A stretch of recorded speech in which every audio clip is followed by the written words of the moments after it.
Strange tales, yet mirrors of human life. Hey everyone!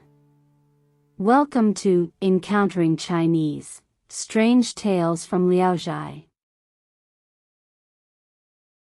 Today, I'm going to bring you a story called Louis Wubing.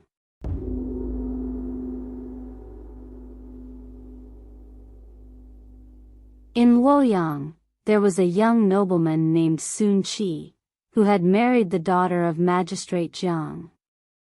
The couple was deeply in love, but tragically, Zhang's daughter passed away at the young age of 20. Sun Qi was devastated and could hardly bear the grief. Unable to stay at home, he decided to move to a villa in the mountains. One day, the sky was overcast, and rain drizzled steadily. With nothing to do, Sun Qi lay on his bed in the middle of the day, resting. Suddenly, he noticed a pair of women's feet peeking out from beneath the door curtain.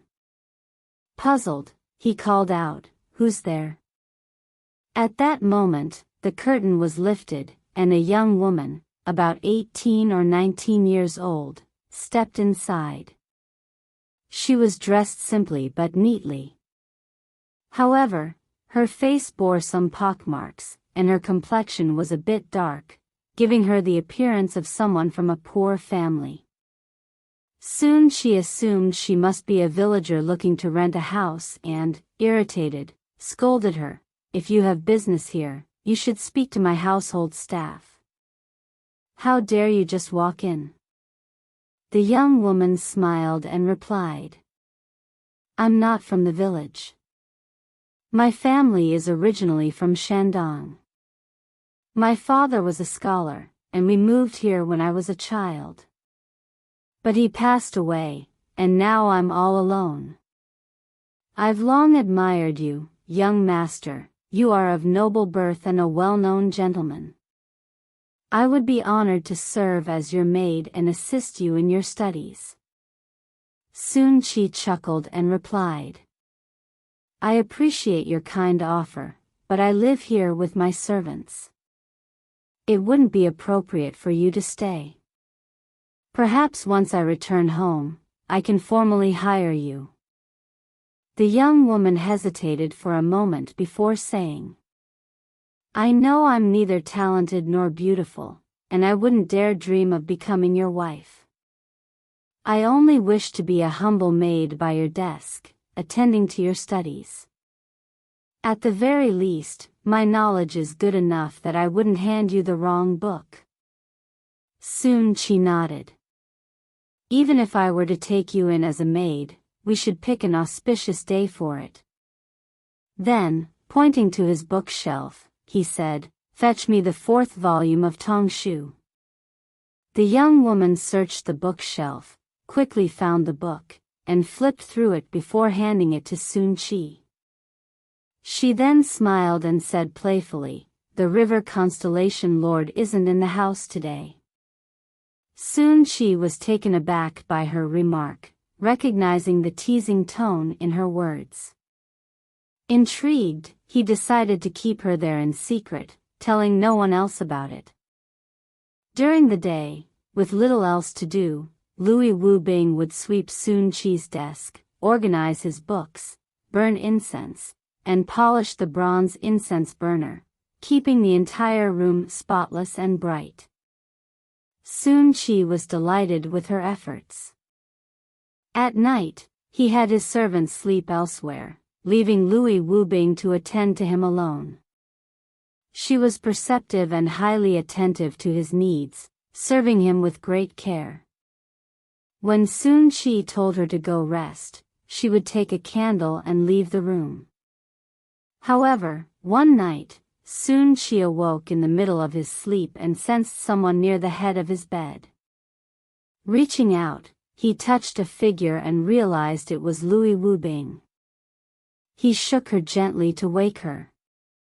She startled awake and immediately stood up. Sun Qi frowned. "Why didn't you go sleep in another room?"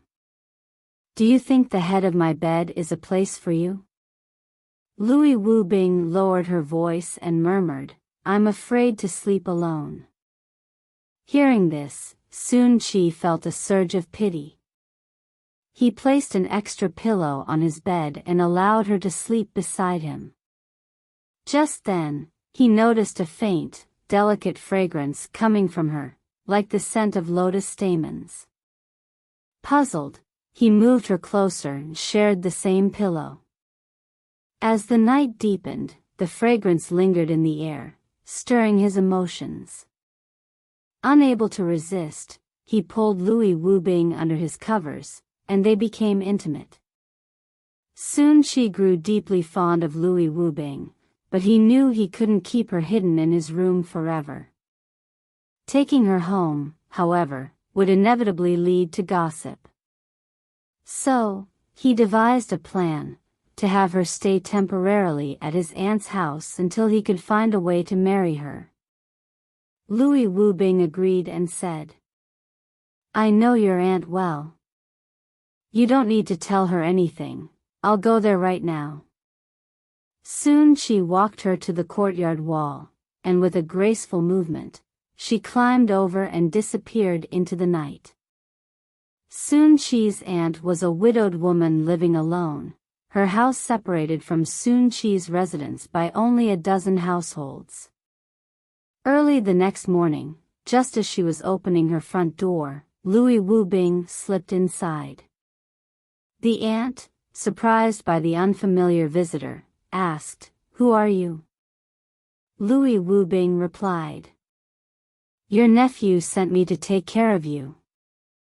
He's traveling back to his hometown, but the journey is long, and he doesn't have enough carriages or horses. So, he asked me to stay here for the time being. The aunt believed her without question and allowed her to stay.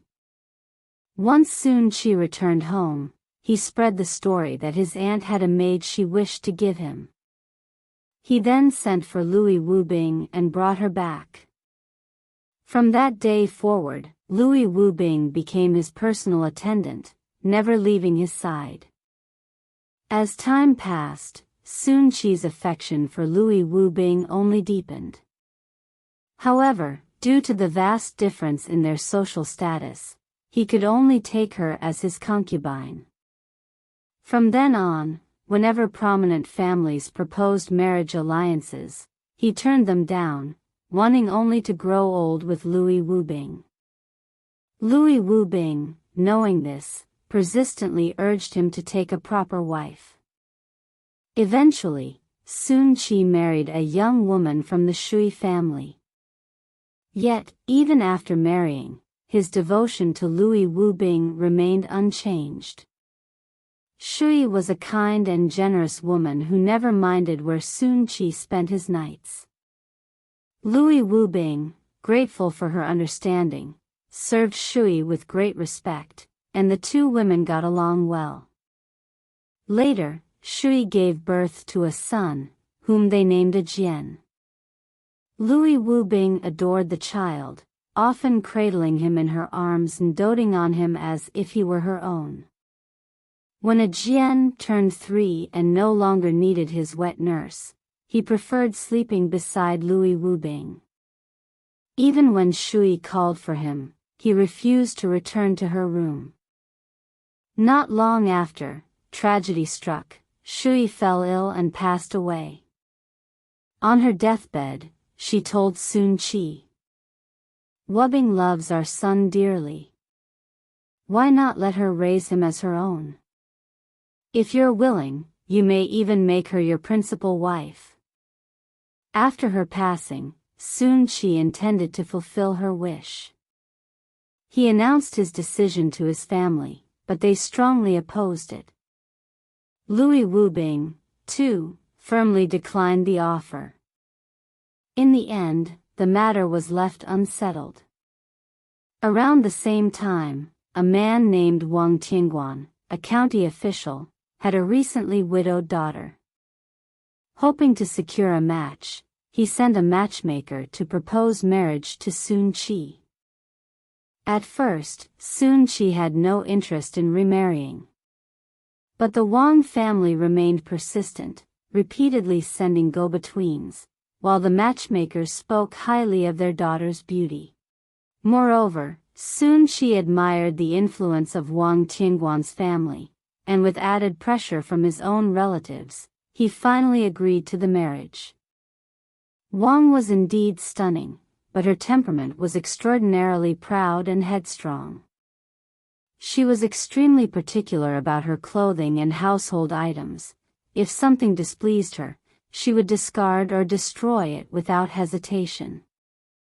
Sun Qi, out of affection for her, indulged her whims without resistance.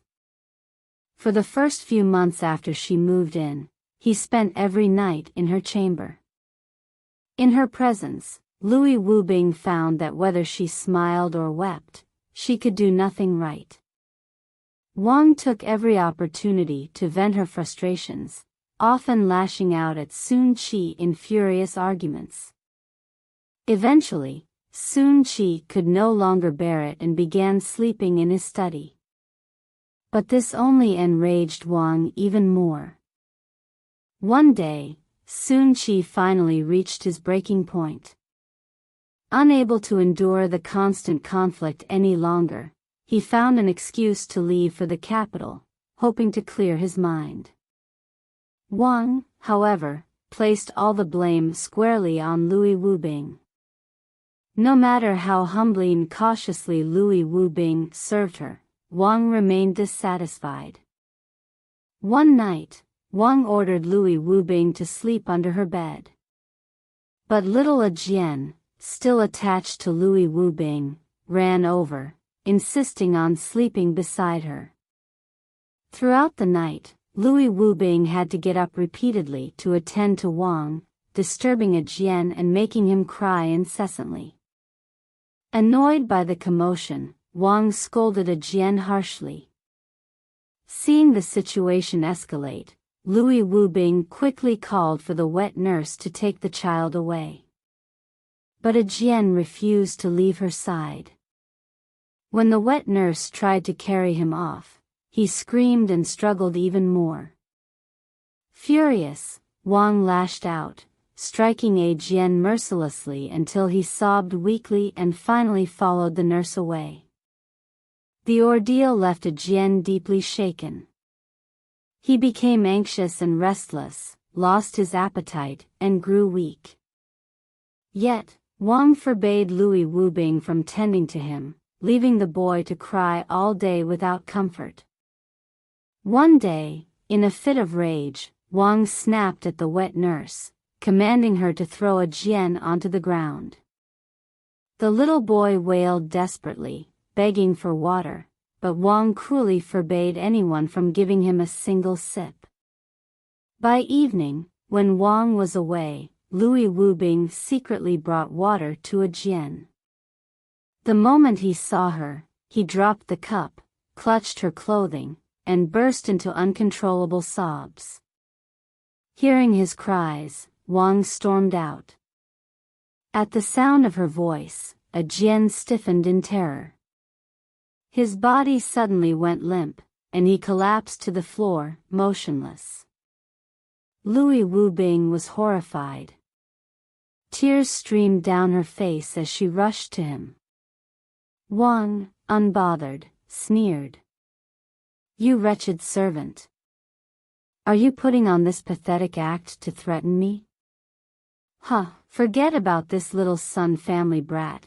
Even if you killed the prince, my father would still have my back." Louis Wubing choked back her sobs and pleaded, "At least buy the child a coffin." But Wang refused. Instead, she coldly ordered that Jian's body be thrown into the wilderness. After Wang left, Louis Wubing hesitantly touched Jian's small body. To her surprise, his limbs still held a trace of warmth. She gasped and turned to the wet nurse. "Hurry. Take him outside and wait for me. I'll be right there." "If he's truly gone, we'll bury him. But if he still has a chance, we'll take him away and raise him somewhere safe." The wet nurse nodded. Without another word, she gathered the child in her arms and slipped into the night. Louis Wubing returned to the house, grabbed some gold and silver jewelry, and snuck out the door, determined to catch up with the wet nurse in the wilderness. Along the way, they noticed that a Jian seemed to be showing signs of waking up, which filled them both with hope. They decided to head for Sun Qi's villa in the mountains, or perhaps go seek refuge with Sun Qi's aunt. The wet nurse, concerned that Louis Wubing's small feet would slow her down, suggested she go ahead. To her surprise, Louis Wubing moved as fast as the wind, and the wet nurse had to run desperately to keep up. However, by the second watch of the night, a Jian's condition suddenly worsened, and the three of them could go no further. They had no choice but to detour into a nearby village. They stood outside a farmer's home, too hesitant to knock at such a late hour, and decided to wait until morning. At first light, they dared to knock, explaining that they needed to stay temporarily. Louis Wubing exchanged her jewelry for silver to hire a witch and a doctor to treat a Jian, but his condition did not improve. Frantic, Louis Wubing covered her face and cried, saying to the wet nurse, "Please watch the child, I'll go find his father." The wet nurse thought her words were absurd and was about to ask more when Louis Wubing had already disappeared. This shocked the wet nurse deeply. Meanwhile, Sun Qi was resting in his room in the capital when, suddenly, Louis Wubing silently entered. Sun Qi jumped in shock, sitting up quickly and muttering to himself, "Did I fall asleep already? Is this a dream?" Louis Wubing grabbed his hand, her feet tapping with anxiety, but she was too choked up to speak. After a long while, she couldn't hold back her sobs any longer, collapsing to the ground and crying out, "I've been through so much to escape with the child too young." She didn't finish her sentence before her crying intensified, and she fell to the ground, disappearing from sight. Sun Qi was frozen in place, still uncertain if it was all just a dream. He quickly called for his servants to check, only to find Louis Wubing's clothes and shoes left behind, real and undisturbed on the floor. The servants were just as confused. Distraught, Sun Qi immediately packed his belongings and rushed back home. When he arrived, he was told that his son had died and that Louis Wubing had run away. Overcome with grief, he struck his chest and wailed. Sun Qi then turned to scold Wang, who immediately fired back. His anger boiled over, and he drew a knife. The servants and maids rushed forward to stop him, but he couldn't reach Wang. In a fit of rage, he hurled the knife at her, the flat side striking her forehead, causing blood to pour out immediately. Wang screamed and, with her hair disheveled, rushed to flee to her family. Sun Qi quickly pulled her back, and with a heavy stick, he beat her mercilessly. Her clothes were torn, and she was bruised all over, unable to stand. Sun Qi then ordered her to be carried inside, where she would stay until her wounds healed, after which she would be kicked out of the house. When Wang's brothers heard of the beating, they flew into a fury, gathering a group to confront Sun Qi. Sun Qi, in turn, called on his strongest servants, arming them for defense. The two families argued fiercely for an entire day before they finally broke up, leaving the situation unresolved. The Wang family, feeling their grievances unresolved, took Sun Qi to the local authorities. With the protection of his servants, Sun Qi entered the city and personally went to the courthouse to plead his case, recounting all the misdeeds of Wang.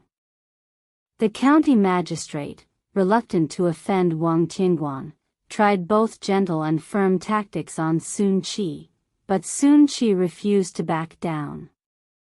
With no other option, the magistrate sent Sun Qi to be reprimanded by Mr. Zhu, the instructor at the county school, hoping to please the Wang family. However, Mr. Zhu came from a noble family himself and was known for his strong sense of justice. After hearing the details of the case, he became furious and said, "How could the magistrate think I would be the kind of lowly, obsequious instructor who bows to power and does things that go against propriety? I will not lower myself to such beggarly behavior." So, he decided not to take on the case, and Sun Qi made a grand return home. The Wang family, realizing that this approach wasn't getting them anywhere, decided to send relatives and friends to mediate and convince Sun Qi to apologize to Wang. Sun Qi refused flatly. Despite several groups of mediators visiting Sun Qi's home, nothing came of it. As Wang's injuries healed, Sun Qi considered divorcing her, but he feared her family wouldn't accept it. So, in the end, he continued to tolerate the situation as before. Since Louis Wubing had run away, Sun Qi had been in a constant state of melancholy, especially after the death of his son, a Jian, which left him in deep sorrow day and night. He remembered Louis Wubing's words, "escape to Yang," and began to wonder what she had meant. There was a village nearby called Yangjiachuan, and Sun Qi guessed that this might be the place she referred to. So, he went there to inquire, but no one knew anything. Someone mentioned a place called Yanggu, 50 miles away, so Sun Qi sent someone on horseback to investigate. Sure enough, they found a Jian and the wet nurse there. By then, a Jian's condition had gradually improved. The reunion brought great joy, and they all returned home together. When a Jian saw Sun Qi, he cried out loud, and Sun Qi couldn't hold back his tears either. However, when Wang heard that a Jian was still alive, she stormed out in anger, ready to curse them. A Jian, frightened, immediately ran to his father and hid in his arms.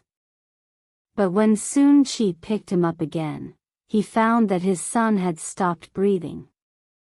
In a panic, he ordered his servants to fetch a doctor, and after a long while, they managed to revive a Jian. Sun Qi was furious and exclaimed, "How could this woman have tortured my son so cruelly that he was scared half to death?"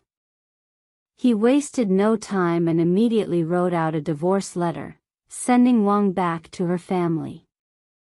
However, Wang's relatives refused to take her back and sent her back to Sun Qi. Left with no choice, Sun Qi decided to live in a separate courtyard with his son, completely cutting ties with Wang. The wet nurse then told Sun Qi that Louis Wubing's behavior had seemed unnatural from the beginning, and only then did he realize that Louis Wubing was not human. Deeply grateful for what Louis Wubing had done for him, Sun Qi buried her clothes and shoes and erected a tombstone with the inscription, "Grave of Ghost Wife Louis Wubing." Not long after, Wang gave birth to a son, but to everyone's shock, she strangled the child to death. Sun Qi was consumed with rage, and he drove her back to her family once again. But the Wang family still refused to accept her. Sun Qi, no longer willing to tolerate her, wrote a petition and took the matter to the higher authorities. However, because of Wang Qingguan's influence, the authorities refused to take action. It wasn't until Wang Tianguan passed away that Sun Qi continued to appeal, and eventually, the case was accepted. The authorities ruled that Lady Wang should return to her family. From that moment on, Sun Qi never remarried. He only took a maid as his concubine. After returning to her family, Wang's reputation as a violent wife spread quickly. Neighbors soon knew of her cruelty, and after 3 or 4 years, no one was willing to marry her. Wang began to regret her actions, but it was too late. One day, an old maid from the Sun family came to visit Wang. Wang warmly welcomed her and, in their conversation, expressed her remorse. The old maid thought that Wang might be missing her husband, Sun Qi, and so she told him what Wang had said. When Sun Qi heard this, he merely smiled and didn't give it much thought. A little more than a year later, Wang's mother passed away, leaving her even more lonely and helpless. Her siblings grew distant, and Wang often found herself crying alone, lamenting her fate. Her brother eventually tried to marry her off to a poor scholar whose wife had died, offering a generous dowry. However, Wang refused the proposal. She would occasionally ask others to relay to Sun Qi that she deeply regretted her actions, but Sun Qi never responded. One day, Wang secretly took a maid with her and stole a donkey from the family to ride to Sun Qi's home. Just as she arrived, Sun Qi happened to be coming out of the house. Upon seeing him, she rushed towards him, kneeling on the steps, crying uncontrollably. Sun Qi wanted to send her away, but she clung tightly to his clothes. Sun Qi said coldly, "If we were still living together, we could get by fine, but if something goes wrong, your brothers will turn on me like wolves. And then, if I want to divorce you, it'll be much harder." Wang looked up at him, her eyes full of tears. "I came out secretly, and I can never go back. If you'll keep me, I'll stay, if not, I'll die right here. I was married to you at 21, and at 23, I was sent back to my family. Even if I've wronged you, don't you have any feelings left for me?" She then took off a bracelet, stood with her feet together, slipped it onto her ankle, and covered it with her sleeve. "Do you remember when we first married? I burned incense and made vows. Do you really not remember any of that?" Sun Qi couldn't help but be moved to tears upon hearing her words. He had his servants help Wang into the house, but he still doubted if she was truly sincere. He wondered if she was trying to deceive him, perhaps seeking some sort of guarantee from her brothers. Wang saw the doubt in his eyes and said, "I ran away secretly. I can't even face my brothers. If you don't believe me, I still have the means to end my life. I can cut off my finger to show you how serious I am." With that, she pulled out a small knife, placed her left hand on the edge of the bed, and without hesitation, she chopped off one of her fingers. Blood immediately began to pour from the wound. Sun Qi was stunned and rushed to help her bandage it. Wang's face turned pale from the pain, but she didn't make a sound. Instead, she smiled and said, "Today, I've awakened. Now, all I want is to borrow a small room here to focus on studying Buddhism. Do you still doubt me?" Sun Qi finally believed her sincerity and arranged for his son and concubine to live in separate quarters. He didn't neglect Wang either, and continued to visit her daily, dividing his time between his wife and concubines. He also found a doctor and medicine to treat her finger, and after more than a month of treatment, Wang's wound finally healed. True to her word, Wang refrained from eating meat or drinking alcohol and spent every day locked away in her room, studying Buddhism. After some time, Wang noticed that the household was falling into disarray, so she said to Sun Qi, "I originally planned not to get involved with anything, but now, the household is almost bankrupt. If things continue this way, your descendants will starve. I have no choice but to step in." So, she called all the maids and servants together, ordering them to spin thread and weave cloth every day. However, since Wang had only returned to the Sun family through pleading, the others still looked down on her and would often gossip or mock her behind her back. But Wang paid no attention to them, as if she hadn't heard a word. Then, Wang began inspecting their work. If she found anyone slacking off, she would show no mercy, and that was when the others began to fear her again. She even personally taught the bookkeeper how to manage accounts, ensuring everything was strictly documented and balanced. Sun Qi was very pleased with her efforts and instructed his son and concubine to visit her daily. By this time, Jian had turned 9 years old, and Wang became even more attentive toward him. Every time Jian left for school, Wang would prepare food and wait for him to return. Over time, Jian no longer feared her and even started to like her. One day, Jian was throwing stones at sparrows when, by chance, one of the stones hit Wang on the head, knocking her to the ground, unconscious.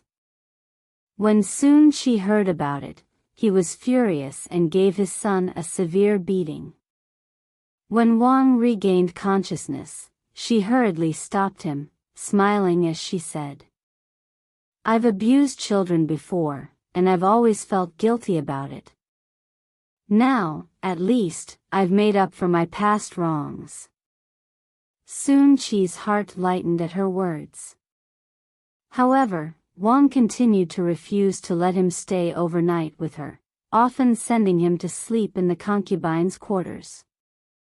Years passed, and Wang had several pregnancies, but none of her children survived. She calmly remarked, "This is my punishment for killing my own son." When Jian came of age, he married, and Wang handed over the external affairs of the household to him, while the management of the inner household was entrusted to his wife. One day, Wang suddenly said to Sun Qi, "I'll die on a certain day." Sun Qi thought she was just speaking nonsense. But Wang had already prepared a coffin and burial clothes for herself. When the day arrived, she put on the burial clothes, lay down in the coffin, and quickly passed away. When she died, her face remained as serene as when she was alive, and a strange fragrance filled the room. It wasn't until she was buried that the scent slowly faded away. Alright. That's all for today's strange tale, Louis Wubing. If you enjoyed the video, don't forget to give it a thumbs up and subscribe. Feel free to leave your comments and share with others. See you again in the next issue.